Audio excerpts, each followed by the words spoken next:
Welcome to Zephyr, a testing solution designed for teams looking for scale, unparalleled performance, and quality. In this brief overview video, we'll look at the rich features that Zephyr has to offer to help you get started. And if you're using Jira or any automation frameworks or any CI/CD frameworks, we've got you covered too. Let's take a look around. We can organize data by projects, products, releases, sprints. In this example, we have a series of projects which are subdivided into a series of releases. The release overview page for this given release shows you the requirements, test cases, execution progress, and the defects. Below, we can see all of the runs that have been conducted during this particular time frame. In the requirements application, we have a connection with Jira. You can import requirements directly from Jira by picking and choosing requirements, or you can even import from Excel in this way too.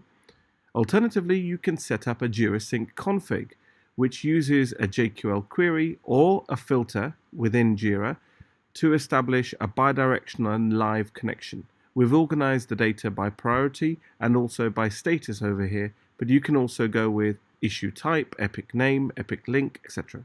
Once we've established that connection, any newly created requirements inside of Jira will automatically appear here within Zephyr. If you take a look at one of these requirements, you'll notice all of the live Jira information visible, including the issue type, the priority, any comments.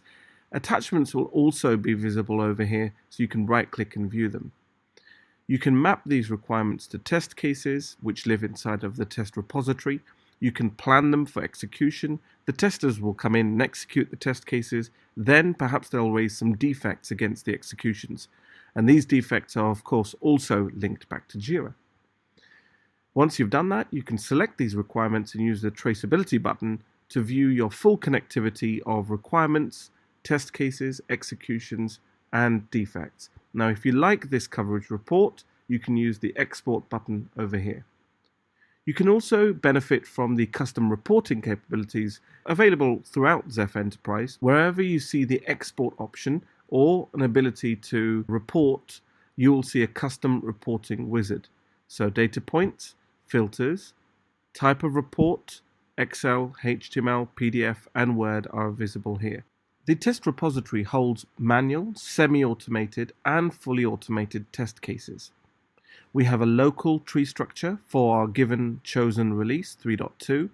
There is a folder structure which holds test cases across all of your releases, so all of these. And then if you want to use test cases across projects, there is also a global repository as well. You can, in addition to this, go to any of the folders, any of the subfolders, and copy from another project or release, or share from another project or release too. All of these test cases are manual, and then we have some semi-automated ones here too. So let's take a look at this particular test case. You'll see the step information over here, along with the execution history, and then I'll take you to the next test case, which is semi-automated. So you'll see an arbitrary name, an arbitrary ID, and a command line execution path. So this C directory and the JMX script can be executed on a remote machine by installing a remote automation agent, and then we can use the test execution application to trigger this script on a given machine. If you'd like to create reports based on your test repository, you can select your test cases and use the export button to view the same custom reporting wizard. Again, data points, filters, and then type of report are shown at the bottom. In the test planning application, we have cycles subdivided into phases. Phases can also be subdivided into a series of subfolders. So you have a sprint. These cycles could be referred to as rounds of tests or test runs. We've gone with this cycle name to be called a sprint. And then underneath this, we have the series of phases. Inside a phase, we have some subfolders. And then inside a subfolder, we have the test cases. The test cases are added in to the folder by using this button, which allows you 3 flexible options for adding test cases in, by searching, by browsing the test repository, and also by using the results of a previous execution as well.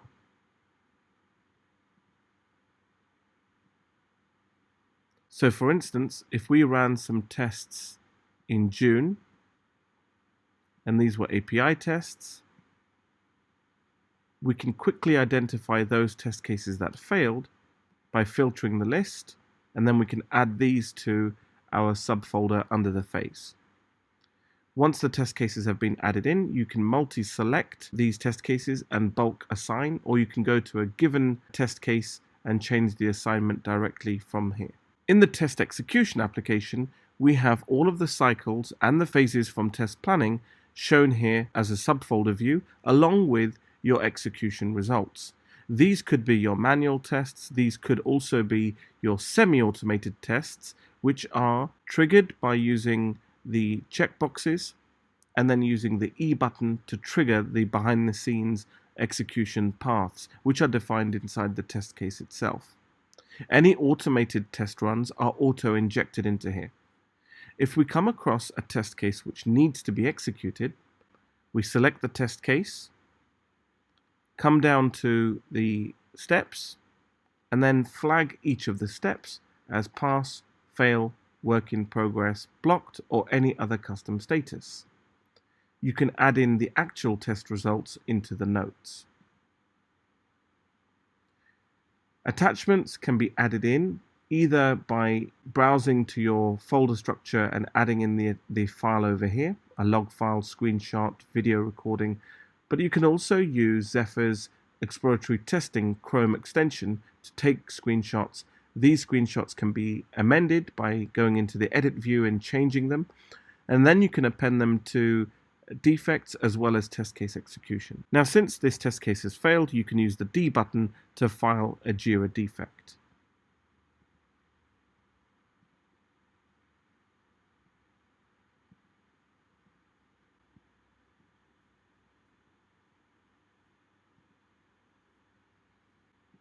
So this is a bug created within the JIRA environment from Zephyr.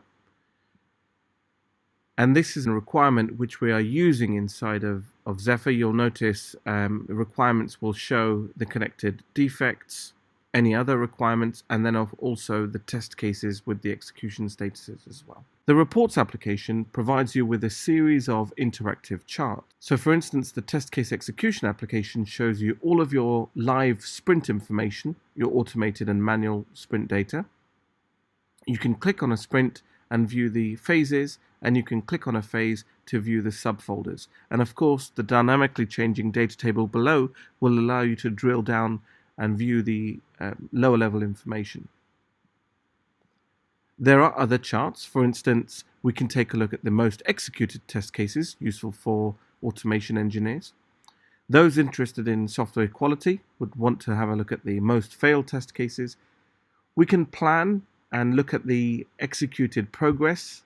We can add additional users as well, additional testers, to see the ramification, the impact of adding those additional testers to your expected end time. You can take a look at the trend chart by user to have a look at the tester's activity per day and over a period of time. And you can also look at that same data as a function of your test case statuses. Vortex allows you to work with automation frameworks. These can allow you to trigger automation frameworks directly from Zephyr, for instance, Cucumber, Selenium, UFT, or Eggplant runs. You can run these individually by using the E button or in bulk by using the Execute button up at the top. But also you can connect with other external frameworks without using an extension, an add-on, a plugin. And this is by using the Vortex Folder Watcher. So in this case, we have a Jenkins job, which is running some code, building using Maven, and then executing the result, publishing it within this given folder. We take this folder, we create a listener, set a sleep period, and make the job active by using the Add button, and then using the Play button. So now it's listening in on this results location. When new results are found, the cycle is automatically populated into the test planning application. So all of these runs that you see here are automated runs. The test cases will be auto-injected into the test repository. For instance, we have some scripts injected over here from Cucumber. In test execution, we'll see the cycles and the phases with the execution results.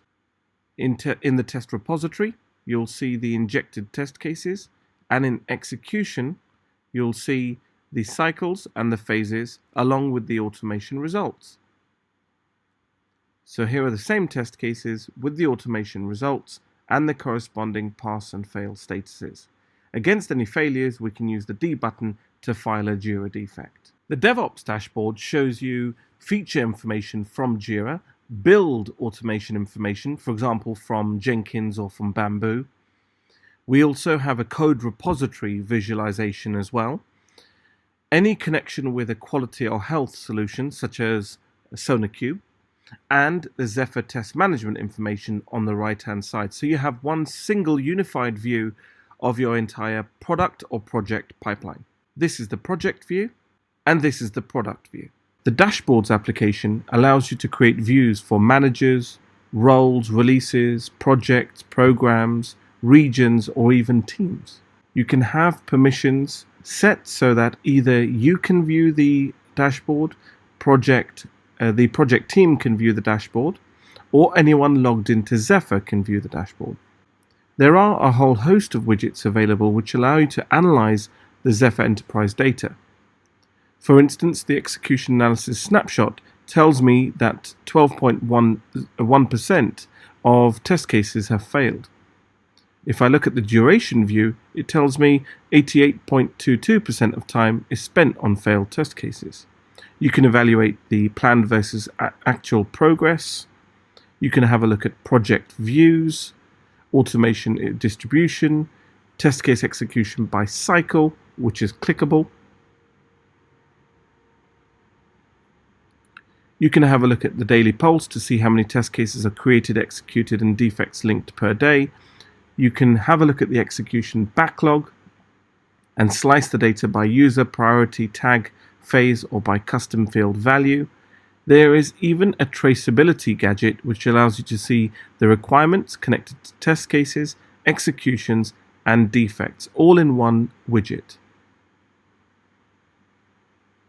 You can start by going to the top using the plus button and going through the library of widgets available. If you'd like to learn more about Zephyr, head over to getzephyr.com.